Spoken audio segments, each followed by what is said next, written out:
Sudah, absennya berdasarkan masukan. Jadi Asna, ini Amelia. Oke, ya Amelia sehat, oke, dan siap untuk pelajaran. Bismaka, Bilkis, Hendika, Cico, Hanza, Natasha, Muhammad Aldo, Devinta, Aldiansa, Muhammad Jordan, Fatma, Reza Olivia, Rahma, Falel, Ahmad Dwi Asruli, Deva, Nizam, Anumi, Muhammad Wahyu, Audi, Aditya, Galang, Ahmad Revano, Dio. Ada yang belum absen? Oke, siap terima pelajaran ya? Oke, selanjutnya kita masuk ke materi ya, tentang literasi algoritma dan konten digital. Kita lihat apa saja tujuan pembelajaran kita kali ini. Nanti mengidentifikasi data relevan dalam kehidupan sehari-hari ya. Terus yang kedua, mengolah data menggunakan berpikir secara komputasional, menyusun instruksi terstruktur, membuat konten digital yang sesuai dengan audiens, menyebar luaskan konten digital secara etis. Anak-anakku tadi sudah absen semua. Sekarang saya ingin memperlihatkan suatu video untuk pemantiknya, jadi bisa dilihat. Jadi ini dalam kehidupan sehari-hari kamu perhatikan.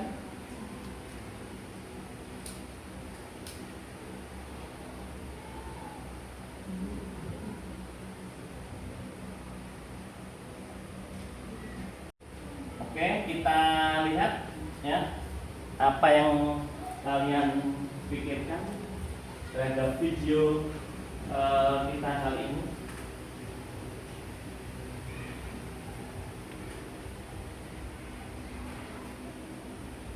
Perhatikan.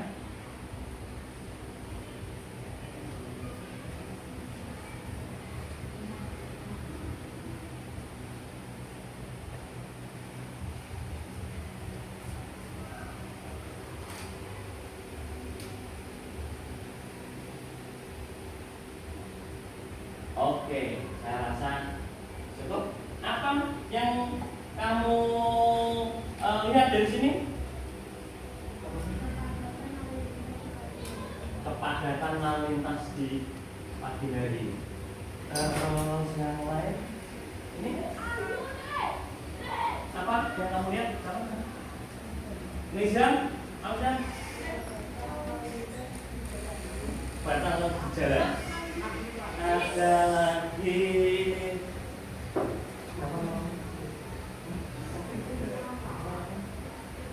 Zahra, apa yang kamu lihat?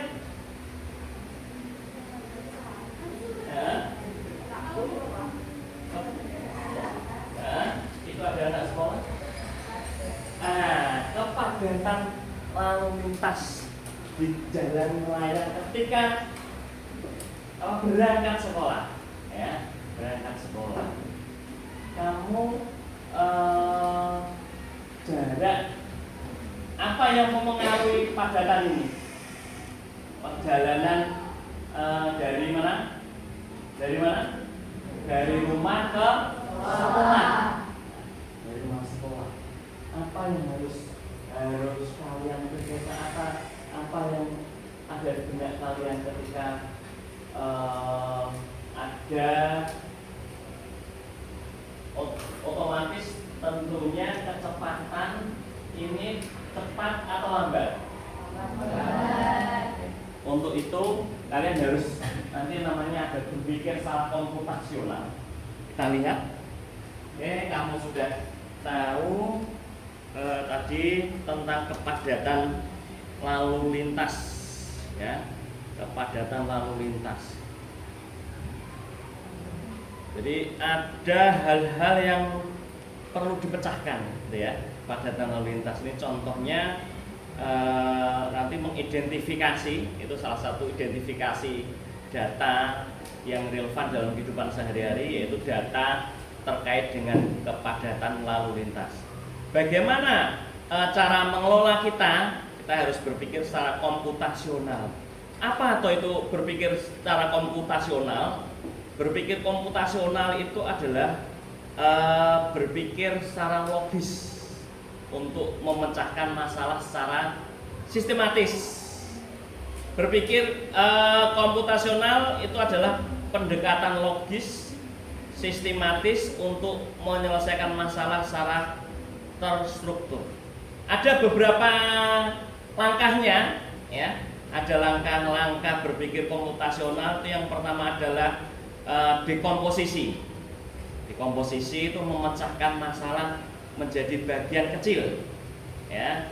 Jadi masalah besar dipecah-pecah menjadi masalah yang kecil dan mudah dipahami, ya, mudah dipahami. Misalnya masalahnya apa ya? Jarak dari rumah ke sekolah itu berarti yang pertama itu apa? Berhubungan dengan apa? Kecepatan, ya, kecepatan. Misalnya kamu biasa dari sekolah ke rumah berangkatnya jam berapa? Jam 6, ya, jam 6. Kamu lihat jarak dari sekolah ke jarak dari rumahmu ke sekolah berapa kilo? Pernah mengukur? Nah, nanti kita akan ada lembar kerjanya. Nanti kamu mengukur melalui apa? Di Google Google Map. Nah, nanti caranya gimana nanti kita praktekkan bersama. Jadi selanjutnya dekomposisi sudah tadi. Yang kedua adalah pengenalan pola, ya, pengenalan pola. Pengenalan pola itu gimana? Pengenalan pola itu mengamati kesamaan dalam data, ya, mencari pola untuk memprediksi dan memahami masalah lebih cepat.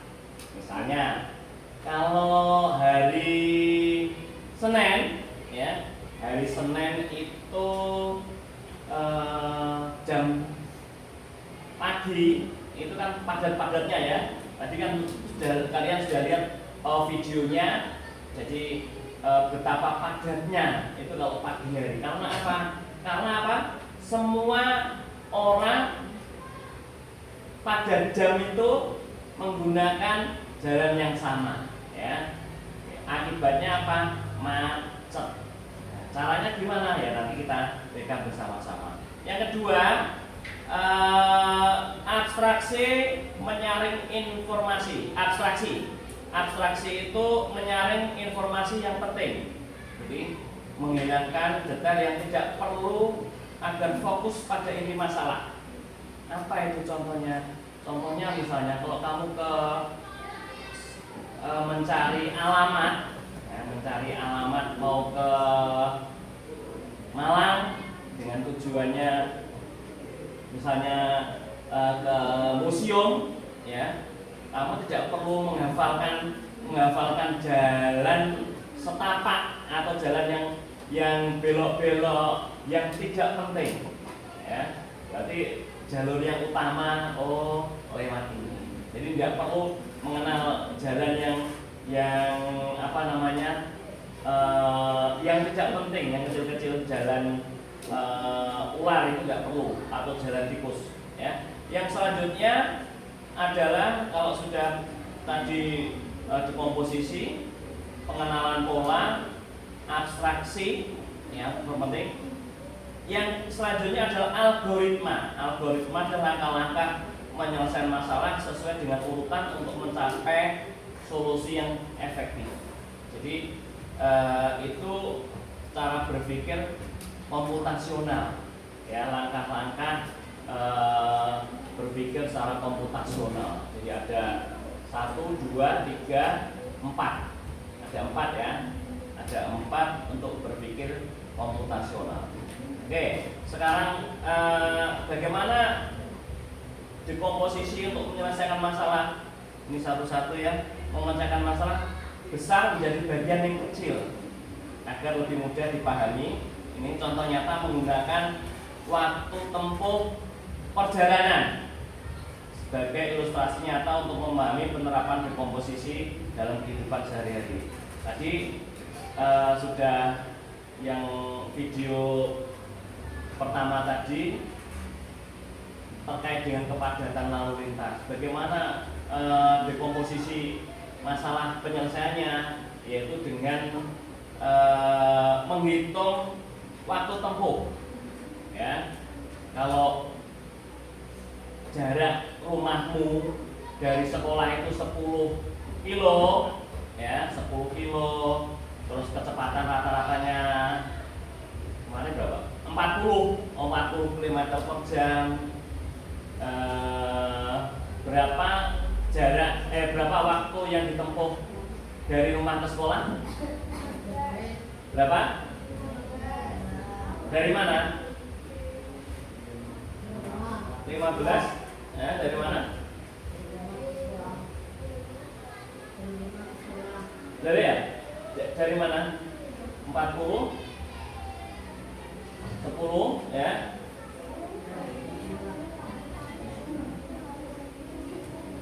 Berapa?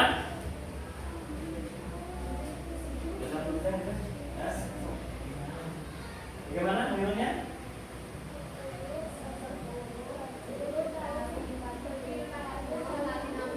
60 apa? 60 itu apa? Konversi jam ke menit. Data dari rumah 10 kilo, ya. Kecepatannya 40, karena agak longgar, karena tidak padat. Jadi kecepatanmu kalau 40 km per jam, kamu berangkat dari rumah jam berapa? Jam 6.15, ya. 15 atau jam 6, ya, jam biasanya jam berapa? Jam 6.15 atau setengah 7. Kalau jam 6.15 berarti tambah berapa? Tambah berapa tadi? 15 menit, ya. Kalau kecepatan 40 menjadi berapa? Jadi sampai di rumah sampai di sekolah jam berapa? 6.30. Oke, nanti kita bahas dengan LK-nya itu. Oke. Data penting sudah identifikasi data, jarak, ya. Sumber data mengumpulkan sumber data yang valid seperti GPS atau Google Map dan survei perjalanan untuk mendapatkan informasi akurat, ya. Jadi langkah sistematisnya mengikuti langkah menentukan variabel, mengumpulkan data, lalu mengolah perbagian untuk menghasilkan solusi yang tepat. Nanti kita praktekkan ini ya. Terus yang tadi pengenalan pola data itu meretrend teknik analisis. Identifikasi ya, analisis tadi pengenalan pola itu misalnya terkait dengan perjalanan kan, misalnya menunjukkan kecepatan tinggi setiap Senin pagi ya. Senin pagi itu kan biasanya polanya macet ya, macet. Kalau macet berarti langkah pertama harus berangkat pagi ya, pagi supaya di sekolah tidak terlambat. Itu pengenalan polanya. Yang selanjutnya fokus pada informasi penting, mencegah masalah agar mudah dianalisa secara efisien. Yang pertama adalah fokus informasi ya, menyederhanakan masalah dengan mengutamakan informasi penting dan mengabaikan data yang tidak relevan. Contohnya adalah hanya mengambil jarak dan waktu tempuh saja dalam perjalanan yang lengkap untuk memudahkan pemahaman dan analisis. Jadi tidak perlu variabel yang lain, misalnya pohon rubuh gimana Pak? Otomatis kan terhambat ya, terhambat perjalanannya dari rumah ke sekolah. Itu diabaikan saja, fokus ke informasi yang penting. Itu namanya abstraksi. Jadi tujuan juga mengurangi kompleksitas, membantu mengurangi kerumitan sehingga proses pengolahan data menjadi sederhana dan struktur. Selanjutnya memudahkan analisis dengan fokus pada data yang penting itu, analisis lebih cepat dan lebih mudah ya, lebih mudah. Terus selanjutnya efisiensi model. Hasil abstraksi ya, abstraksi ini menghasilkan model atau perhitungan lebih efisien ya, lebih efisien dalam penyelesaian masalah. Yang selanjutnya partisipasi aktif. Siswa diajak untuk mencoba menyederhanakan masalah yang nyata. Tadi ya, nggak perlu kita fokus saja ke data, jarak dan waktu tempuh saja. Yang masalah-masalah yang tidak penting tidak perlu kita fokuskan. Kita fokus ke jarak, variabel jarak dan waktu tempuh dari rumah ke sekolah saja. Selanjutnya dari algoritma ya. Algoritma itu langkah tersusun dalam secara terstruktur dalam penyelesaian masalah. Langkah-langkahnya tadi kan sudah ya, tentukan jarak tempuh ya, jarak tempuh mulai dengan mengukur atau mengetahui jarak yang ditempuh mulai dari rumah ke sekolah. Yang kedua menentukan kecepatan rata-rata ya, rata-ratanya kecepatan kendaraan berapa ya, itu juga ditentukan ya. Langkah ketiga adalah menggunakan rumus waktu tempuh ya. Jadi hitung waktu tempuh itu apa? Jarak dibagi kecepatan secara sistematis. Tadi namanya kilometer per jam, berarti kilo itu jarak, jam itu kecepatan. Jadi jam itu dikonversi menjadi apa? Jam dikonversi menjadi apa? Menit. Oke. Baru kemudian langkah keempat, tambahkan faktor eksternal. Faktor eksternal tadi ya, kemacetan, terus tadi misalnya ada pohon tumbang, atau hujan, cuaca hujan dan seterusnya. Itu dikurangi dengan waktu istirahat dalam perhitungan waktu. Langkah kelima adalah hitung total waktu tempuh ya. Waktu tempuh, jadi semua komponen itu juga diperhitungkan. Misalnya tadi polanya kalau macet berarti kan ada pengurangan, ada penambahan waktu ya, harusnya 15 menit karena macet itu ditambah 10 menit sehingga sampai sekolah juga ada tambahannya ya, molor 10 menit itu. Jadi algoritma ini membantu menyelesaikan masalah secara terstruktur. Oke, ada pertanyaan sampai sini terkait dengan berpikir secara komputasional? Ada enggak? Oke, sudah jelas? Oke, sekarang LK ya, mengolah data tadi ya, berdasarkan berpikir komputasional tadi. Ini silahkan kerjakan, buka Excelnya. Sudah buka? Oke, kalau sudah, instruksinya ini menuliskan data yang diperlukan untuk menghitung waktu tempuh dari rumah ke sekolah ya. Tentukan sumber datanya, terus bersihkan dari duplikasi, terus kelompokkan data sesuai dengan relevan. Kayak gini bentuknya nanti. Oke, kelihatan ya? Kelihatan ini. Nanti data bukan tanggal perjalanannya kapan. Ini melalui Google Map ya. Pak, mengukur jarak dari rumah ke sekolah gimana? Caranya, perhatikan. Kamu masuk ke Google dulu ya, login ke Google. Ini saya contohkan di Google. Kalau sudah login ya, kamu buka Google aplikasinya yang Map ya. Perhatikan Map ya. Kalau sudah di Map itu akan muncul kayak gini. Ini kita tulis SMP Negeri 1 Ngasem ya. Ngasem Bojonegoro ya, karena Ngasem itu ada yang Ngasem Kediri ya. Ini diklik. Oke, ini ada di sini. Oke, ini saya tuliskan dulu ya. Ada di sini SMP Negeri 1 Ngasem ya. Ini saya klik kanan ya. Ukur jarak. Nah, ada dua. Kalau ukur jarak ini berarti dari atas ya. Kalau dari atas kan kamu nggak mungkin naik helikopter loh ya. Di atas. Yang kita perlukan rutenya, rute. Tapi kita yang ini adalah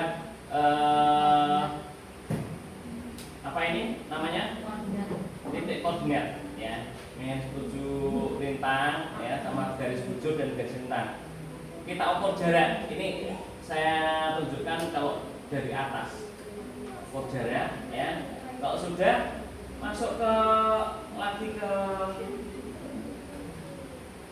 jarak kemana? Misalnya rumah saya Ngambon, atau rumah saya Indomaret Ngambon ya. Oke, di sini ya. Nanti kalau rumahmu mana ancar-ancarnya Butoh atau Dukoh, nanti bisa kamu klik aja. Ini cara kalau sudah sama, klik kanan ya. Jarak ke sini. Nanti dari sekolah, tadi kan dari sekolah ya. Ini ke sini saya klik. Nah, ini sudah 5, berapa ini? 5,60 ya. Jadi kalau saya ini jarak total 5,6. Kalau dari atas, kan tidak mungkin ke atas tuh saya. Saya tidak punya helikopter ya. Berarti kita hitung dari sini. Ini kita mulai dari sini. Rute dari sini. Oke. Ke mana ini? Ke SMP Negeri 1 Ngasem. SMP Negeri 1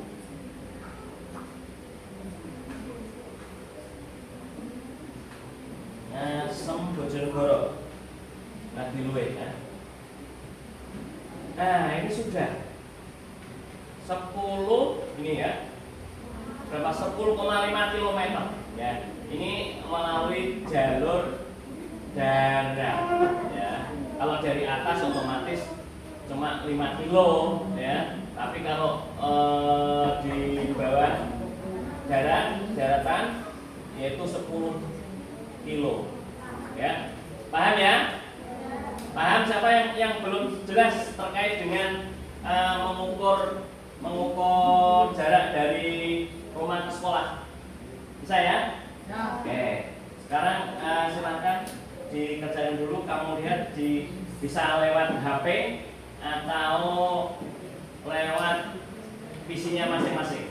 Silakan untuk menghitung masuk ke map-nya dulu, ke Google Map-nya. Silakan. Rumahmu mana? Mana? Lapangan. Kosong lapangan? Iya, antara jadi lapangan. Oh ya, wes. Apa? Ya itu dari atas. Nah. Oke. Terus sekolah MP tulisan pengasem. Itu sudah. Ya.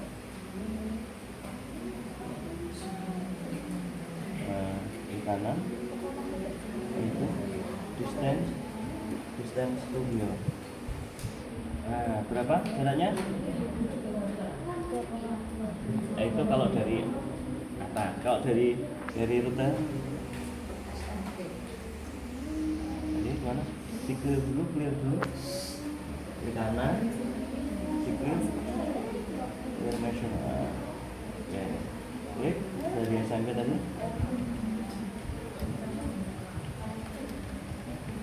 Sama dari SMP kalau 86 ya, di kanan. Apa distance? Nah, from here. Nah, ini apa tadi di sini? Ini SMP. Nah, berapa jaraknya? Cukup langsung jaraknya. Itu kan sudah ini berapa jaraknya? 3,4 cuma berapa? 5 menit ya, dengan kondisi yang tadi ya belum ada faktor yang lain ya, faktor lain macetan tadi ya dan lain. Oke ya, silakan. Oke, silakan. Tadi materinya sudah selesai. Minggu depan kita lanjutkan terkait dengan konten. Sekarang silakan refleksi dulu.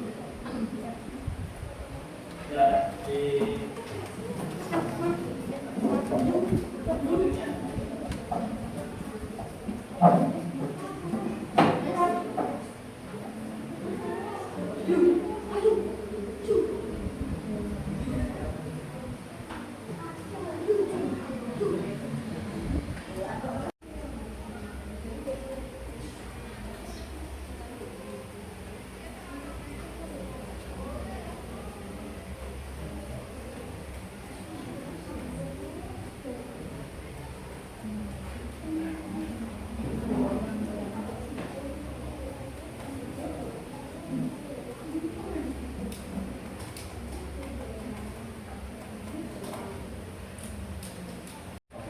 terima kasih anak-anak. Ini tugasnya sudah Devinta, Fatma, Nizam, Natasha, Denis, Hansa, Arumi. Nah, sementara ini ya, yang bagi yang belum bisa nanti dikirim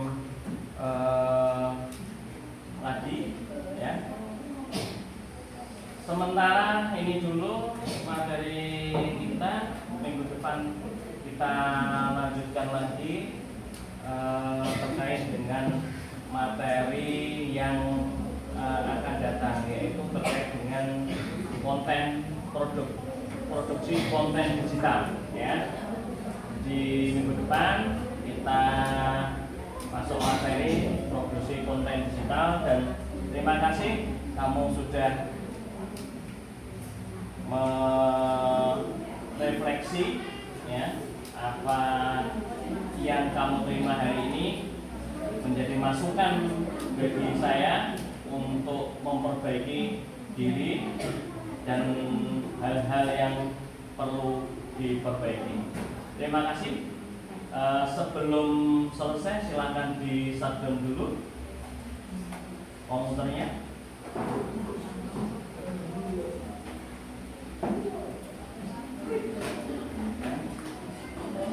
Yang sudah seperti kesepakatan